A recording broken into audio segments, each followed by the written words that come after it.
Hello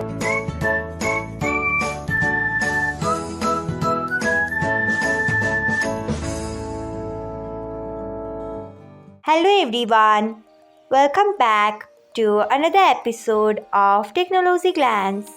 Today, in this video, I'm going to guide you through how you can turn off security notifications on BIP. So, let's get started. Firstly, open BIP app in your device. Then tap on three lines icon.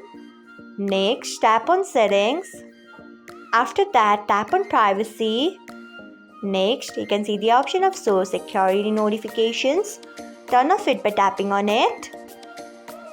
So, this is how you can turn off security notifications on BIP. Thanks for watching. If you found this guide helpful, we would love it if you hit the thumbs up button below. We upload great new tech tutorials like this one every day. So, do not forget to subscribe to our channel and hit the bell icon so that you'll never miss another update.